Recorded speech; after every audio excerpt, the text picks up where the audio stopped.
always enjoyed a good movie. I can remember when I was a child, we used to go to the Bonita and stay all day long for a dime.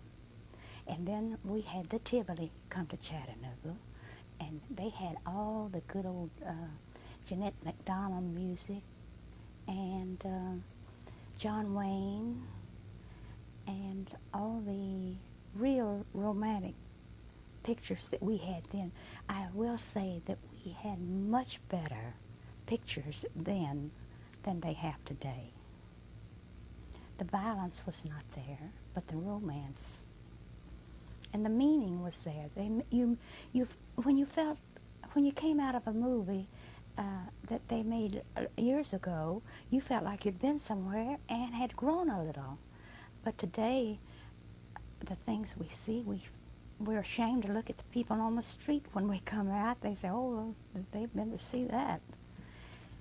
And I do think the people of today, the young people today, are being shortchanged in the way of movies and entertainment that way. And maybe they're seeking their own way of making their fun instead of like we had it. Okay, those are fine comments, and maybe it took you a little while to get used to the difference between silent and talking movies. So if you can tell us about that adjustment, and then the other comments that you had about movies in general would be fine as well. Okay. Well, it was like seeing the television, ball games on television.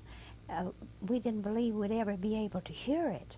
They kept telling us we were going to have a picture that we could hear, but it was hard to grasp because we were sitting there listening to the piano play. That was the only music we had, and then we had to read the lines.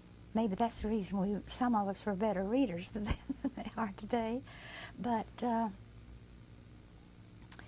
it was wonderful when we got to see Seventh Heaven and hear the music and see it, hear them talk.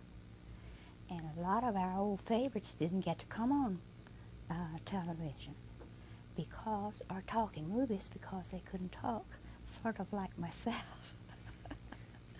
But it was great to be able to go and hear Jeanette MacDonald and Eddie Arnold and all these wonderful people, artists, sing, as well as see them perform.